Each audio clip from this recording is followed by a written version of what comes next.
build, sail and fulfill customer orders in the fishing villages along the Golden River to be the most successful river merchants in River of Gold. And today we'll be teaching you how to play River of Gold, game designed by Keith Piggott and published by OfficeDog. And hi everyone, it's Stella. And Tarrant from Meeple University. And hey, if you enjoyed this video after watching, you really help us by like, subscribe and let us know what you think in the comments. That seriously will help us to bring more videos. Okay, now let's get to the classroom. In River of Gold, players are clans in the realm of Rokugan, within the Legend of the Five Rings universe. Over several turns, players will construct new buildings along the river, sail and use those buildings for the benefits of themselves and their owners, gaining the money and goods they need to fulfill customers. They'll fight for influence in the regions, and they'll do it all as limited by the luck of the die. Whoever can score the most points by the time the building market is empty will win the game. To set up, lay out the board, including the building extension.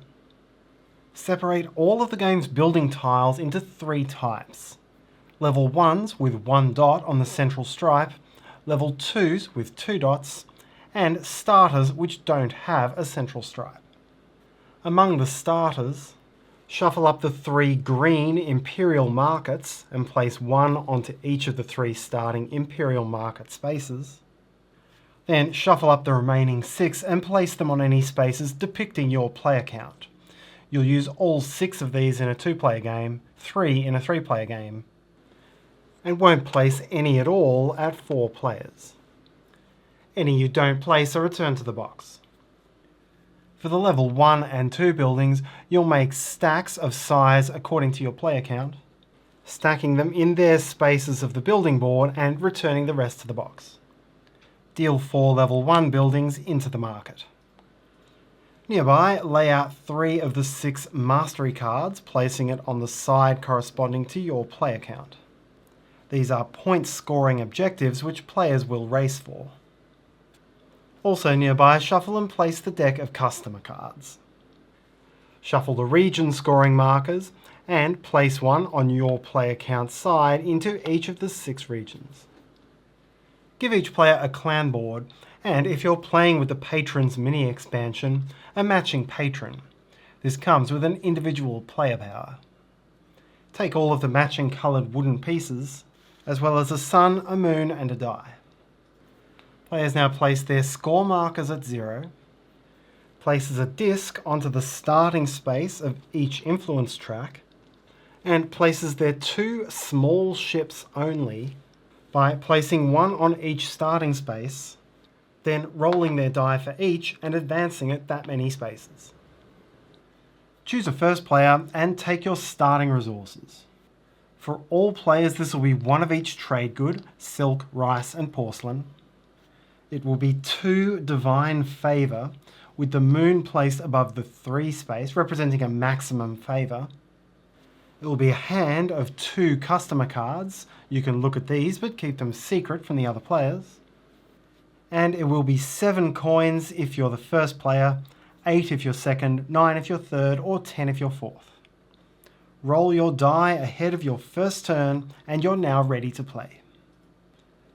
River of Gold is played in turns, starting from the first player and going clockwise around the table. A turn is resolved in 4 steps. Spend divine favour, then an action which can be build, sail or deliver, then claim masteries and then roll your die. Steps 1 and 3 are optional, steps 2 and 4 are mandatory. Step 1 is to spend divine favour, and here you can spend favour from your track to adjust the value on your die. For each favour you spend, you may adjust the value of your die up or down by 1, and you can wrap around a 6 into a 1.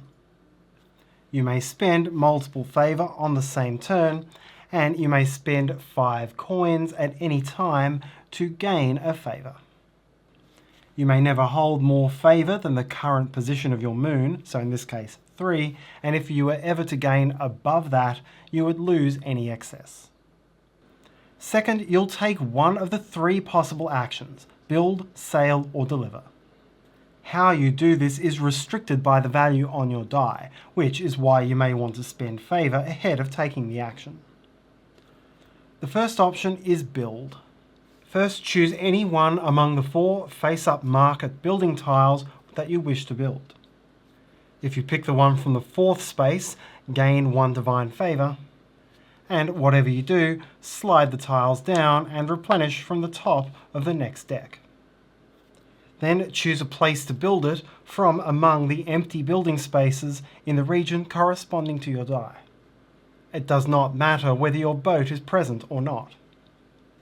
Pay coins equal to the cost of the building space you've chosen, place down the building, mark its central space with one of your discs, and gain influence in the matching region based on the number you've covered. So here, 3 influence.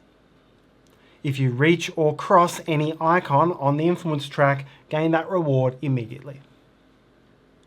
Your second option is sail. Choose one of your 2 ships and then sail it a number of spaces down the river based on the die roll.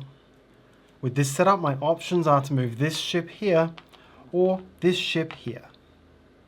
Every space down the river adjoins 4 building locations, and you must now activate those 4 locations. As the player who sailed, you now gain the benefit that is nearest the river on those buildings. And that benefit is 1 coin if no building has been constructed. Therefore, red gains a coin, a rice, a divine favour, 2 victory points, and 2 influence in that building's region, which in this case is region 3. Then for each building that was constructed by a player, the player who constructed it gains the benefit that is further from the river. This includes your own buildings, so here red would gain another divine favour and blue would gain 1 point. When you gain coins or trade goods, take them to your player board. At any time you may hold at most 6 of each trade good and at most 25 coins. If you were ever to gain above, you can spend some down using these 2 anytime actions, which are to spend 5 coins to gain a divine favour, or to spend 2 matching trade goods to get 1 other trade good, but otherwise any excess above the maximum is lost. Other benefits you might see include this, which would give the owner 1 coin for each red building they own, or this one allowing you to draw a customer card into your hand and then discard a card. If your sail journey takes you off the end of the river, this is called completing your journey. Sweep out the final tile from the buildings, removing it from the game, and replenish as usual. Gain the end of journey reward, which is 3 coins or 1 trade good. Then return to the top of the river and finish your movement. So here this was a 4 movement, I would move 1, skip counting the end space with the second step of movement taking me here, then 3, 4 to finish. Your third option is to deliver to a customer. Choose a customer card from your hand whose number matches your die and whose trade goods cost you are able to pay. Pay that cost and then play the card face up. Resolve any immediate benefit on the card represented by the tick mark and then keep the card face up in a tableau in front of you. This card may offer an ongoing benefit which you'll have for the rest of the game, or an end game scoring benefit. The more customers you complete, the more of these ongoing benefits you'll have access to. Now draw 2 new customer cards into your hand and discard any 1 card among the 3 you have. You'll always finish every turn with 2 customer cards in hand. The third step of your turn is claim Masteries. Masteries are in-game objectives which players are racing to meet. If you meet the requirements on any of the Masteries in play, take one of your discs, cover up the highest scoring remaining space, and immediately score those points. Once you're done, roll your die. This is the new number you'll have available for the start of your next turn. Play now goes to the player on your left. There are 5 different types of customer in the game, and each of them has the same type of benefits as all others of the same name. When you play an artisan, you'll place one of your discs in that artisan's region. This gives you a 2 coin discount on all future buildings you construct there. They will also score your leftover trade goods at game's end. When you play a merchant, you place one of your discs at the end of the river. This gives you an additional benefit on top of the 3 coins or a trade good every time you complete your journey. And these benefits vary quite a lot between the different merchants. They also score points for your leftover coins at game's end. When you deliver to a monk, you gain divine favour and increase your capacity for favour, and get to place one of your discs on an already constructed building, either your own or another player's depending on the card. Doubling your own will give you double benefits when that building is activated.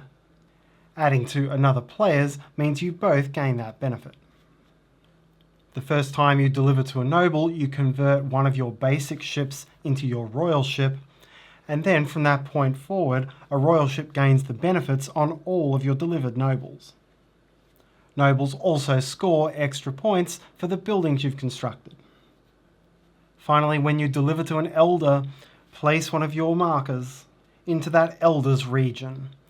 This will impact final scoring when resolving that region's influence.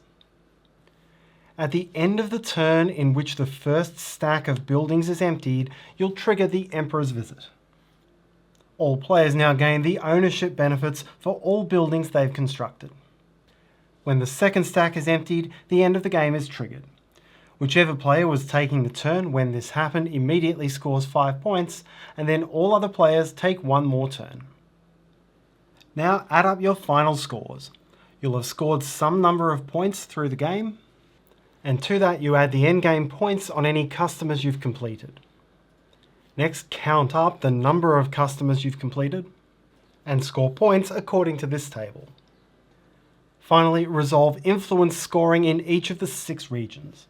Whoever has the highest influence scores the highest number of points, second highest scores the second number of points, and so on until all points are distributed.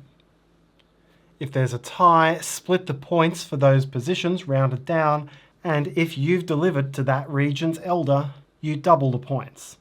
So here, red would get 8, blue would get 4, and white would get nothing.